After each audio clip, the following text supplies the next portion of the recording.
Welcome in, Fantasizers, coming to you for another video for the NFL Week 7, Episode 15 of your Big Fat Fantasy, your BFF. I'm Nicholas Logan. I'm Anthony Bravo, and here we are once again. We're going to bring you some premium content. We just launched on Apple Podcasts and Spotify Podcasts, so we're going to be treating this a little bit more like a podcast. Every YouTube episode will be uploaded on the podcast, so you'll be hearing all the important stuff we have to say. Yeah, so on your car ride homes or your car rides back from work or whatever, in the shower, at the gym, play us on there through the podcast. Follow us on the podcast as well. Follow our TikTok. We're getting more active on there as well. Trying to do more and more with Twitter, Instagram, everywhere. So follow us. It's pretty much the same handle, your Big Fat Fantasy, pretty much everywhere. But if not, we'll post everything in the description below. So check us out there. And yeah, we'll get started with today our Thursday night football picks. Yeah, from Thursday. Yeah, and I'll start off with Chris Olave, the guy that I was really high on, the only rookie wide receiver I was high on. Talked about him last episode. He was my first pick and my first hit. Had 17.6 fantasy points. Had 14 targets, his most on the season. 7 receptions for 106 yards. Crazy thing about Chris Olave, this is now his second game with 100-plus yards. All rookie wide receivers only have one game with 100 yards, and that was Garrett Wilson in week 2 when he had 102 yards. So even that game, he hasn't beat out Chris Olave, who had 106 this last Thursday, and then 147 in week 2. So playing like the best rookie wide receiver in the draft. And right now, Chris Olave averaging 15.58 fantasy points per game. Right now, sitting as the wide receiver 10 because of the Thursday Night Football performance. Yeah, Olave definitely the star of the rookie receivers. And I'm going to go with my first hit. It's going to be DeAndre Hopkins. Didn't miss a beat. You know, it looked like he wasn't even suspended for all these games. He had 14 targets, 10 receptions, 103 yards for 20.3 PPR points. So him and Kyler were on the same page all night. He was, immediately a wide receiver 1, especially with Hollywood Brown out. And yeah, I like a big game I was expecting and a big game we saw from DeAndre Hopkins. Yes, sir. And that leads me to my just wish he scored a touchdown. But still a big game. Still a big game. Yeah. Actually, I had Chris Olave and DeAndre Hopkins in my underdog bet slip. And my other pick right now is Alvin Kamara, who was a hit, but he didn't hit in my underdog bet slip. I know I made the TikTok. I apologize because Chris Olave hit, DeAndre hit. And I thought Alvin Kamara was going to hit, but I totally forgot that underdog is a half PPR scoring. Yeah. But if it was full PPR, Alvin Kamara would have done the over, and I would have won some money. If you guys tailed me, would have all won money. But Alvin Kamara, he did hit for me for my Thursday night pick. Had 17.5 fantasy points, 11 carries for 49 yards, 4.5 yards per carry. And had 9 targets and caught 7 of them for 56 yards. So had over 100 yards of total offense. He's averaging actually 7 targets per game right now, which is third on the year amongst running backs. He's only behind Austin Eckler, who's first in the league with 8.2, and CMC, who's 7.2, who we are going to base kind of this show around. Alvin Kamara getting 7 targets a game, third in the NFL right now among running backs. Yeah, Alvin Kamara definitely going off. I'm going to call this one a hit for me. My boy Taysom Hill got 10.2 PPR points, completed both of his pass attempts for 48 yards, rushed 3 times for 9 yards, and caught a 3-yard touchdown in the Thursday loss to the Cardinals. So Taysom Hill, we don't see a tight end used in this way at all. He's like any player. Yeah, any player in the NFL. He's the only hybrid player that can play tight end, that can play quarterback, that can rush, be a running back.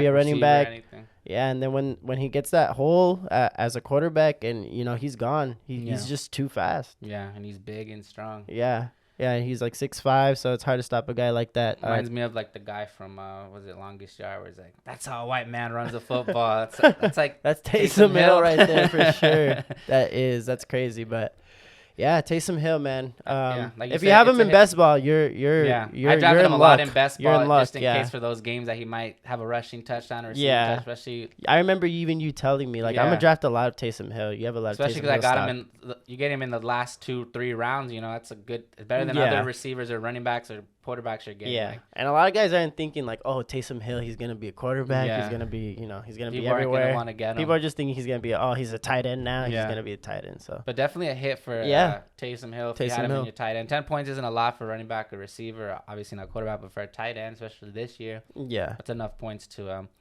put an advantage over your opponents. But going to my last pick, my only miss of the Thursday night game was Rondell Moore had 4.10 fantasy points, only one catch for 31 yards, had only 2 targets, was getting 7.7 targets per game before this last game. So just a big miss for Rondell Moore and a big miss for me. Yeah, a big miss for me as well, going with Arizona Cardinals tight end Zach Ertz. Only had 6.1 PPR points, 4 targets, 2 receptions, 21 yards. Did have a nice 2-point conversion, but nonetheless didn't really do much on the field. Yeah, and that will conclude our Thursday night picks. We'll finish the episode with our Sunday and Monday picks, but we just want to talk about the big news in the NFL. I'm sure all the buzz that's going around is obviously the Christian McCaffrey trade. CMC, man. No longer in Carolina. No longer in Carolina. He's actually going back to the Bay Area. He went to college at Stanford University. Yeah. I looked it up today. Stanford University to Levi Stadium is only like a 15-mile drive. So he's going to be very close to where he was dominating in college, 5-6 years ago. Isn't the coach like his dad's friend or something? No, I didn't. That who? Yeah, I read something about like one of the coaches that coached Christian McCaffrey when he was. Oh yeah. He was younger or something. Probably. Yeah. A lot of times that happens. You yeah. know? Yes, and I heard that's a big reason why the 49ers were favored to get him. Yeah, and I mean, we were talking earlier saying I don't think I don't remember ever a trade happening in the middle of a season, like for a player of like that magnitude. Like you see it in baseball, you see it in basketball. Like teams that aren't contending, they trade away their stars and they get draft picks or younger players. And I've never seen a trade like this, especially since I've been playing fantasy football. Definitely, I don't remember anyone with any fantasy relevance getting traded in the middle of a season, especially a guy like Christian McCaffrey. Yeah. And we're starting to see it a lot, in the NFL, this off season, So yeah, we've seen Devontae Adams get traded. We saw Tyreek Hill, Amari Cooper. So yeah, Russell Wilson. Yeah, and this was never happening when back in the Peyton Manning days and the Phillip Rivers days. This stuff wasn't happening, so it's crazy. Yeah. We might see a lot more happen. Especially like 3-4 years ago. I looked at like Le'Veon Bell today. I remember he missed the whole year because he wanted a contract extension. Yeah. Instead of trading him away, they said, "All right, just sit out the whole year and go sign somewhere else." And after that was pretty much the end of his career. So teams are starting to trade. They're starting to get draft picks in return. Living through the draft. And Carolina, they actually did get a lot of draft picks. They got a 23rd second, a 23rd third, and a 23rd fourth rounder, and a 24 fifth rounder. So 4 picks for a guy who's 26. But if you're a CMC owner, I say CMC is probably at its highest value right now. Yeah, for sure. Because a lot of people, especially we talked about it earlier, saying, well, Devontae Adams' ADP dropped off this year. Tyreek Hill's ADP dropped off this year. Amari Cooper's ADP dropped off this year. And because they're going to new teams with iffy quarterback situations or not as good quarterback situations they had as their old teams, and they're having as great as seasons as they were having on their old teams, if not even better. Like Tyreek Hill's the number 3 receiver. I think Devontae Adams is number 5 or 6. Yeah. And Amari Cooper's a borderline wide receiver 1. He's a wide receiver 11 right now. And, these are guys that, people didn't want to take a chance on because they had new situations. And CMC, I don't think his new situation is going to be anything but great for him. He's gonna especially in this run heavy offense that the 49ers are. Like it's kind of built for him. Like they're gonna be running a lot of run plays, of course, but it kind of gets me thinking, like, are they gonna be running like screen passes? Is Jimmy G gonna be running screen plays for Christian McCaffrey? Are they gonna be throwing little plays to like Kittle and Ayuk? I feel like the whole offense is gonna get revamped. And even like they have Deebo Samuel, who's probably the best wide receiver that plays running back, and now they get Christian McCaffrey, who's probably the best running back that plays wide receiver. So when you have like those two pieces together on a team, like you can just run a whole offense. Like it's gonna be scary for the NFL. And like Jimmy G, I feel like is the perfect quarterback for a team like that. Guy who doesn't throw the ball deep a lot, who just doesn't get a lot of checkdowns. And if you look here right now, Christian McCaffrey, he's third in the NFL in yards after catch with 300 yards after catch. And Deebo Samuel, he's seventh in the league, tied seventh in the league with 217 yards after the catch. So these are guys that just catch and they just start running. They make big plays. And I think Jimmy G is just the perfect quarterback for a team like the Niners, especially with the team where they have like Kyle Juice, if you want to call him, probably one of the best fullbacks who's also versatile. They have George Kittle, probably one of the best blocking tight ends in the NFL. Like if you're a George Kittle fantasy owner, you're probably upset because he's blocking most plays and getting targets. They have Trent Williams, one of the best left tackles in the NFL. So a lot of big blocking guys on that team and a lot of guys that can catch and run. Ayuk, especially after last game, looked good. You know, he's quick, and it's going to be a fun team. And like, and we talk about the Niners, how they go with the hot hand, and as soon as Jeff Wilson had his worst game of the season, they go and they trade for the best, one of the best running backs in the NFL. So they wasted no time. Jeff Wilson, out of a job. Elijah Mitchell, out of a job. Like, and we're always saying how like San Francisco is always switching out their running backs. There's gonna be a running back there, and not gonna be switching out. Like honestly, like even like we thought that, but even last year they were running all Elijah Mitchell, and even in the draft they got Tyrion Davis-Price after they drafted Trey Sermon last year. They got rid of Sermon. Tyrion Davis-Price hasn't even seen the field. Elijah Mitchell's injured. They brought in Jeff Wilson, and he's now out of a job. And if when Elijah Mitchell comes back healthy, he's gonna be out of a job. Like, and it's gonna be all Christian McCaffrey. Like, they're gonna go with the hot hand. Christian McCaffrey's never gonna have a cold game. And even if he does, you're not gonna trade four picks to make it a running back committee over there. Yeah, he's gonna be the bell guy. He's gonna be the main guy. Yeah, to win. And even something. if they do throw in like a Jeff Wilson or Elijah Mitchell, I can see them throwing Christian McCaffrey like in the slot or something. Or out at wideout somewhere.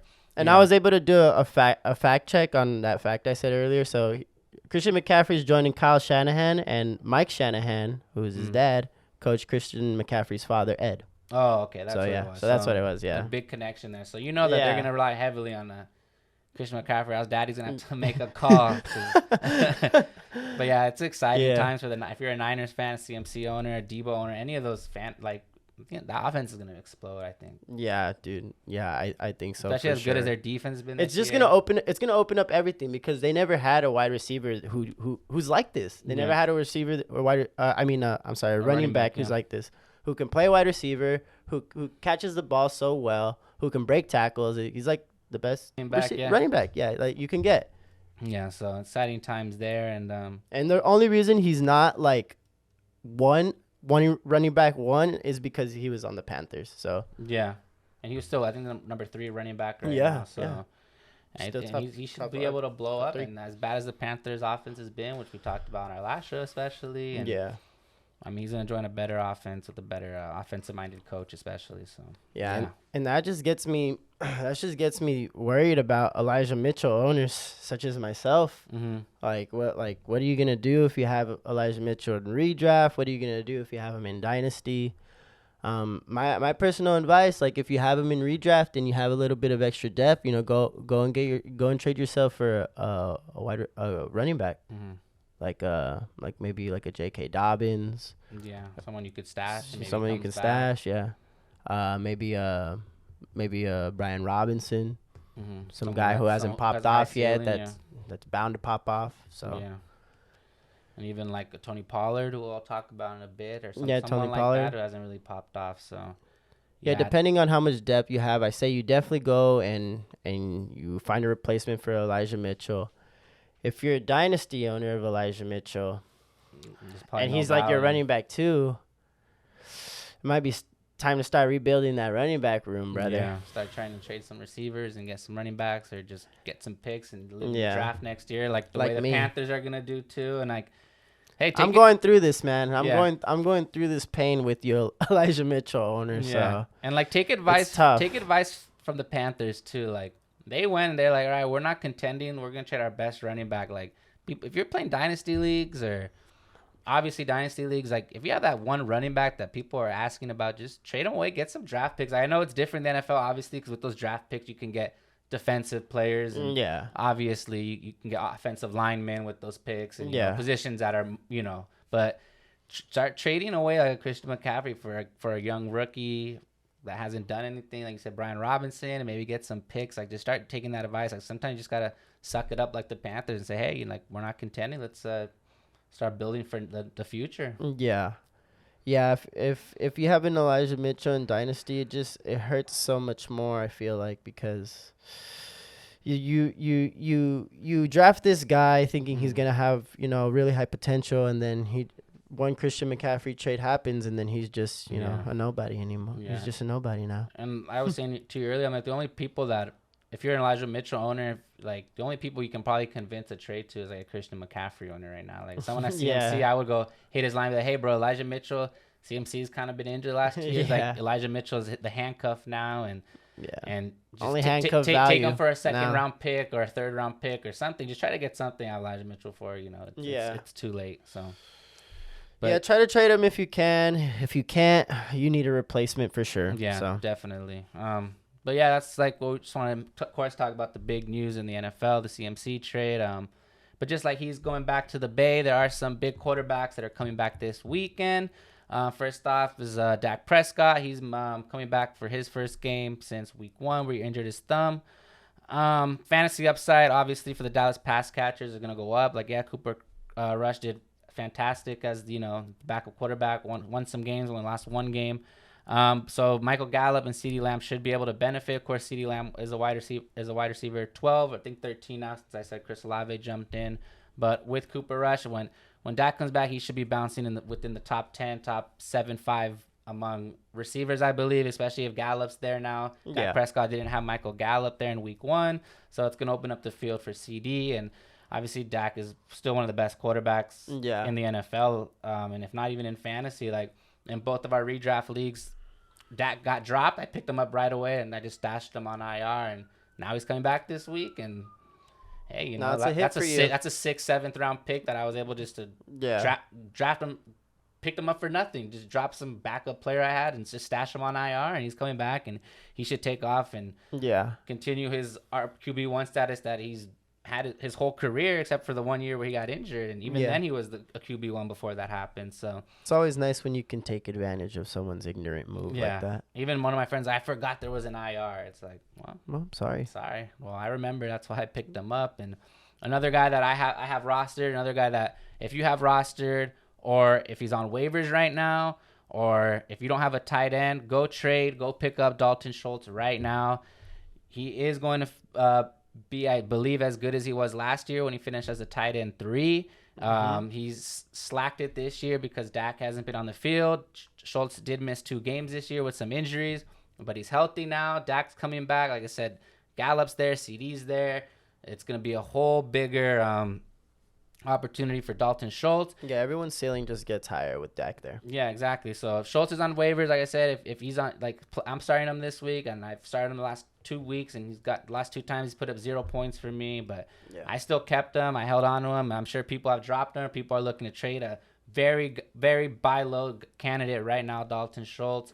Like I said, tight end 3 last year, right behind Mark Andrews and Travis Kelce. And if you look at what Dalton Schultz does when Dak Prescott's on the field, in week 1, he had 13.2 fantasy points. He had 9 targets, 7 receptions for 62 yards. In week 1, he finished as the tight end 6. So that as soon as Dak went out, he dropped all the way down to now the tight end 52. So obviously no tight end relevance. I said that's probably why he's on waivers in a lot of leagues. And even if you go back to last year where he was a tight end 3, and then if you go back to even 2020, the year that Dak got injured, in the first 5 games with Dak Prescott, Dalton Schultz was averaging 10.3 fantasy points per game.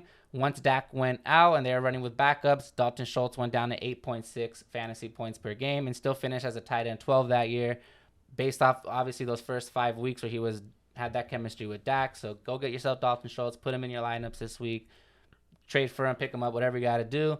Another guy I would say to, like I said, Tony Pollard. I know he hasn't been what a lot of Tony Pollard drafters probably thought he would. Another guy is probably on waivers, or another guy you can buy low right now. Tony Pollard, in week 1, he played 55% of the snaps, and that was when Dak Prescott was the quarterback. And then after that, he had no more week where he played 44% of the snaps. Zeke was on the field most of those weeks. In week 1, that was Zeke's lowest percent of snaps. He had 58% of snaps. And then after that, he had no week less than 61. So Pollard was the main back in week 1. Zeke wasn't. And obviously, when the backup came in, they relied more on the veteran back to try to get the offense going. And Zeke did have a couple good games. But I think with Dak there, they're going to trust the quarterback more and run Pollard out more. Obviously, he's the pass-catching back of that backfield. Yeah. So all the pass catchers are just going to benefit with Dak coming back. Dalton Schultz, CeeDee Lamb, Michael Gallup, Tony Pollard. And even though Zeke and Dak are obviously like really, really good friends, sometimes just winning football games are more important. I think Tony Pollard on the field gives the Cowboys their best chance at winning games. Sure. Just go get some of those guys. Another guy that's coming back, your boy Tua Tagovailoa. Actually, right now, Tua, he has the best second half passing rating in the NFL. He's at 135.7. The Dolphins 3-0 with Tua, 0-3 without him. So obviously the Dolphins are better with Tua on the field, and obviously the Dolphins as a team are better with Tua on the field. I mean, even Tyreek Hill was a little better without Tua. He had 21.8 fantasy points per game with Tua there, and then he went up to 22.9 without Tua.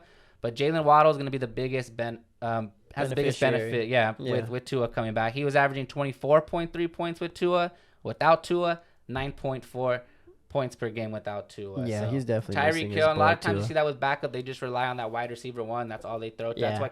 That's why CeeDee Lamb was able to maintain his wide receiver one status, because obviously they're just going to throw and use old reliable, Yeah, not to mention Hill's like a yards after catch machine. Yeah, another guy I think he's like, in the way we talk about CMC and Debo, Tyreek Hill, I think he might be tied with Debo, if not definitely in the top 5. Yeah. So, and Waddle's almost the same way. I know he's kind of been a little banged up, but Waddle will benefit a lot with Tua. Get him back into your lineups if you kind of slipped off. I'm trying to see those guys score 40 pieces again. Yeah, they scored 40 that one week. That's the only time in like NFL, I think fantasy history, where 2 receivers hit 40-plus points. I don't remember that ever happening. That's crazy. But yeah, Dolphins are going to get better, and like even now, like Tua, I think they kind of have like their identity now in the running back game, because when Tua was starting the first 3 weeks, Chase Edmonds and Raheem Mostert were splitting the backfield. If you look at the first 3 weeks, Raheem Mostert had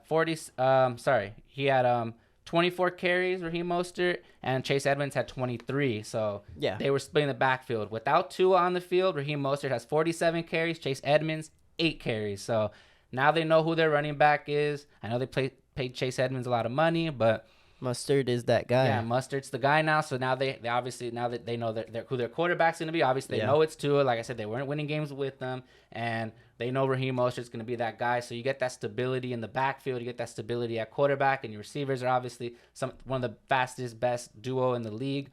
That offense is going to explode. Another guy, Raheem Mostert, try to buy low on him now if you could. Before it's too late. Yeah, so just some of those guys. Just look for. And then another guy that's coming back this week probably won't have the fantasy output that Dak Prescott and Tua will have, but Mac Jones is coming back, they said, for the Monday night game. I'd be careful with starting him, especially if you're in a super flex. I might have to take him out this week just because he might not start that Monday game. But if he does, he is coming back. I know Bailey Zappi had a historic start to his career. Yeah. He won both of his starts. He's the only rookie quarterback in the Super Bowl era to win both his first starts and have a passer rating over 100.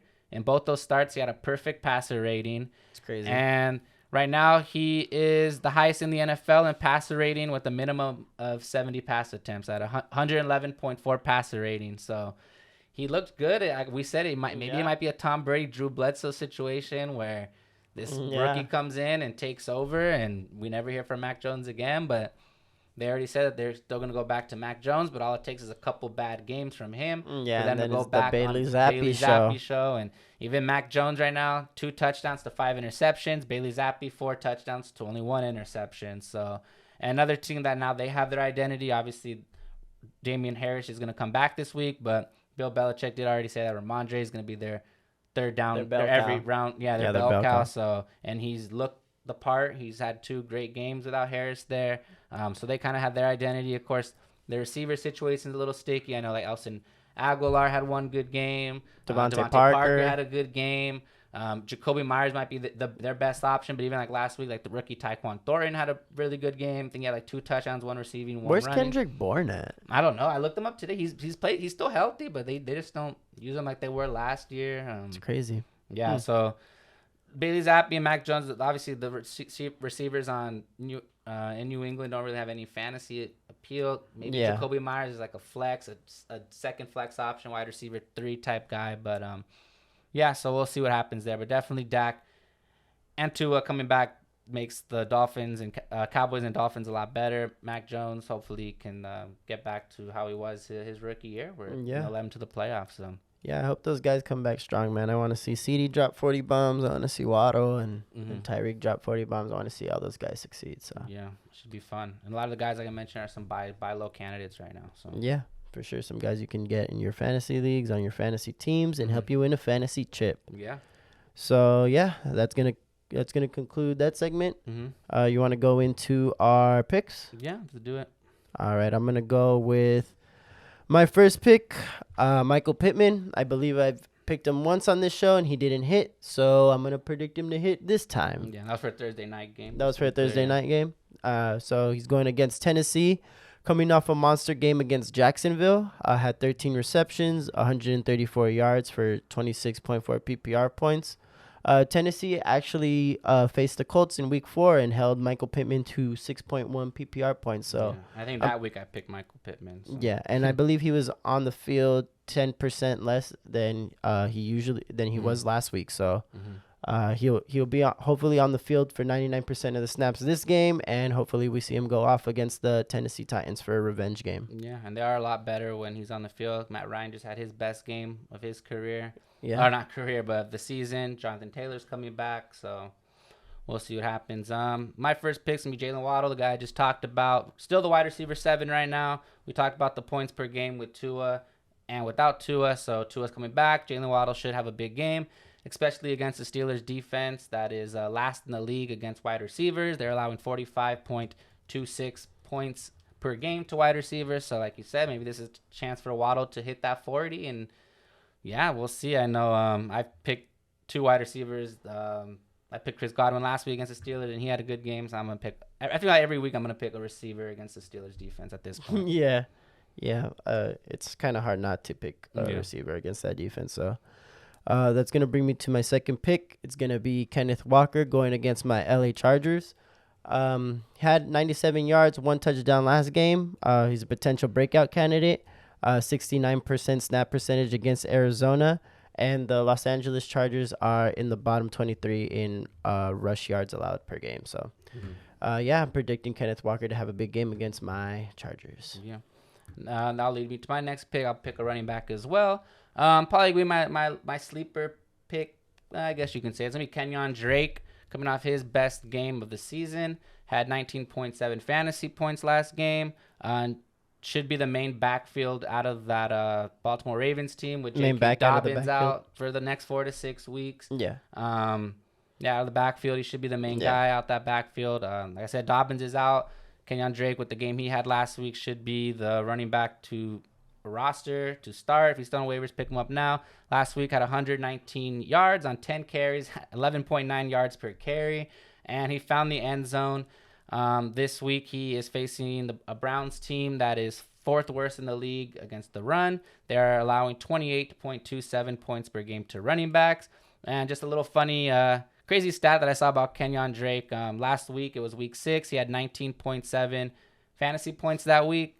Actually, Kenyon Drake, the last 3 years, his best week of his fantasy season came in week 6. 19.7 last year, this last week. In 2021, he scored 24.3 points. Oh, sorry. In 2021, he scored 21.3 points in week 6 and 21. And in 2020, he had 24.3 points in week 6. So week 6, Kenyon Drake. The week 6 king, Kenyon Drake. If he's still in the league next year, start Kenyon Drake week 6. So that's going to be his best. But hopefully he can continue it in week 7. That's why I picked him. So for sure. So change his name to week 7, Kenyon Drake, if he goes off tomorrow. Week 6, Kenyon Drake. Nick, pick the Baltimore Ravens player, so I'm going to pick a Cleveland Browns player, going with Amari Cooper. Right now, Amari Cooper is the wide receiver 11 in PPR. He's the clear-cut number 1 in Cleveland, and he's actually scored a touchdown in 4 out of 6 games this year. So, and in all those 4 games where he scored a touchdown, he's seen 10-plus targets. So, Baltimore defense is allowing the 4th most fantasy points to wide receivers this year. So, I'm projecting Amari Cooper to just have a nice game, go off. Yeah. I'm going to go back to wide receiver. I'm going to pick Terry McLaurin. You like to call him Terry Scary. Right now, the wide receiver, Scary 32. Terry. Yeah, Scary Terry. Wide receiver, 32. His first 3 weeks, he was scoring 14.06 fantasy points per game. Last 3 weeks, only 8.1 fantasy points per game. But I think he is due for a big game, especially with Taylor Heineke coming into the QB role. Found McLaurin a lot last year. McLaurin finished as wide receiver 25. So I think he's going to have a game where he's probably putting up 15, 20. I know McLaurin does better with Jahan Dotson on the field, but he has been limited at practice, allowing him and Taylor Heineke to obviously, get some reps in together. But even if Jahan Dotson plays or doesn't play, I still think McLaurin has a decent game, big game this Sunday. Yeah, for sure. I'm going to actually go with a little surprising pick for this one. It kind of fits the theme of the show. It's going to be Bucs defense against the Carolina Panthers. There's really nobody on the Carolina Panthers outside DJ Moore. They did say that DJ Moore was a foundational piece to their franchise, so we'll see how that situation plays out. But I do not have any faith in this Carolina offense against the Bucs D, so that's why I'm picking them. They got Sean Murphy-Bunting out and Akeem Hicks out, but I still believe they're going to go off. So. Yeah, and if the Bucs defense does have a good game, then so will my next pick, Leonard Fournette. If they're whipping on Carolina, they're obviously going to run the ball a lot, and Fournette will be the main guy to run the ball. So right now, Leonard Fournette, the running back 5, 343 rushing yards this year, 1 rushing touchdown on 95 carries, has caught 32 of his 36 targets for 232 yards and 3 more touchdowns. He's facing the Panthers D, that is 9th worst in the league, allowing 24.65 points to running back. And Fournette averaging 18.9 fantasy points per game, so he should be around that 20-25 mark against a bad Panthers defense against the run. Leonard Fournette, my 4th pick. Awesome pick. I'm going to be going with my boy, my tight end, Gerald Everett, for my last pick against the Seattle Seahawks. He's actually the tight end 9 on the year, and Seattle has surrendered the most PPR points to tight ends this year out of every team, so potential big game for him. Keenan Allen will be back, but you never know. They could limit his snap count, especially with the hamstring injury. You always want to be cautious with that. So I also think Mike Williams could also be a strong start candidate for sure. Yeah, definitely. And then my last pick is going to be T. Higgins. Right now the wide receiver 25. He was the wide receiver 15 the first 4 weeks of the season, but then week 5 he got an injury and then came back in week 6. And still only had 1 less target than Jamar Chase last week. Jamar Chase finished the game with 32.2 points. Higgins finished with 10.7 points. Believe one. Oh, no, not my hit. So he had a way better game, but only had 1 more target than Higgins did. Just had the touchdowns, had big touchdowns. So T. Higgins, I think, should have a big game, especially when Jamar Chase has a big game like that. T. Higgins is always the main guy the next week. Happened in week 1 when Jamar Chase had his big game, and T. Higgins came back. He had a big game. So and I feel like that fool doesn't care about injuries too. He'll be injured and then he'll shoulder, ankle, he goes out. He'll be questionable the whole week and then he'll just come and play and go off. He just couldn't do it week 5. He tried and played a couple snaps and had to come out and and if you look, T. Higgins going against the Falcons defense, which is 3rd worst in the league to wide receivers, averaging 41.40 points per game to wide receivers. And even last week, the wide receiver 2 in San Francisco, Brandon Ayuk, went off for 28.3 fantasy points. So if T. Higgins, wide receiver 2 in Cincinnati, who I think is a more skilled receiver than Ayuk, should get around those numbers against the Falcons this Sunday. Yeah, for sure, man. Yeah, it's definitely going to be some fun games to watch this upcoming Sunday and Monday. For sure. But there are a lot of big buys this week. So I just want to talk about a lot of big guys that are out. Josh Allen's out, the QB1, the QB3, Jalen Hurts is out. Yeah. Kirk Cousins is out, the QB10. running backs that are out this week: Dalvin Cook, running back 11; Miles Sanders, running back 10; Devin Singletary, running back 20. And if you think that's bad, wait till you see the wide receivers that are out: AJ Brown, wide receiver 9, out; Stephon Diggs, the wide receiver 1; Cooper Kupp, the wide receiver 2, is out; Justin Jefferson, the wide receiver 4, is out; Gabe Davis, wide receiver 24, is out; Devontae Smith, wide receiver 16, is out; Adam Thielen, wide receiver 28, is out. And then 2 tight ends with fantasy relevance: Dallas Goedert, tight end 5, he's out; Tyler Higbee, tight end 8, he's out. And you talked about defenses and that they're going to go off. And even there's 2 defenses that are relevant that are out. Bills defense isn't playing this week. They're number 1 defense right now in fantasy, and the Eagles defense not playing. They're the 4th best defense in fantasy. And a lot of times when I just tell people, like, just drop your defense when they have a bye week. But I think with the Bills and Eagles, I feel like you should just stash them. Because especially like this early in the year, just stash them. It's only there's week a lot 7. of good players on that defense. You can't just you can't just drop them and just keep them, and then the rest of the year you don't have to worry about a bye. You have your defense. Just get a streaming defense for this week. Yeah, you're gonna have you're gonna have to cut one of your sleeper players, but but someone's gonna jump on that defense. Players, next week someone's gonna jump right on the Bills and Eagles defense if you have them. So and a lot of games I feel like are decided on how well your defense does. I'm not a big guy on defense either. Like if a kicker has a bye that's not named like Justin Tucker, like definitely drop your kicker and pick up another one. But I feel like defenses, like I used to be that way, but honestly, you just need to keep. If you have a good defense like the Bills or Eagles that are putting up points like that, like it makes a difference. I know like a lot. I'm not saying don't like go and trade for one of these defenses, but just keep them on your team. Like just leave them there. Just let them get through this bye and then enjoy them for the rest of the year and into playoffs. You know. Yeah. If my defense scores 20 within that week, I know I have a good chance at winning that week for sure. So.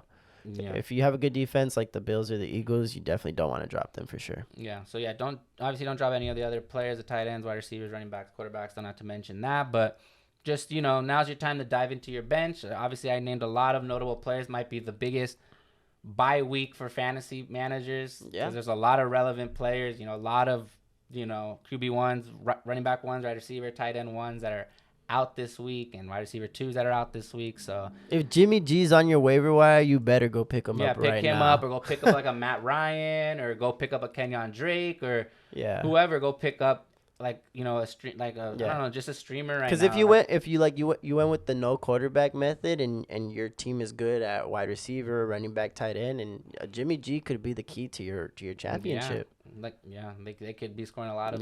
He might be getting a lot of touchdowns.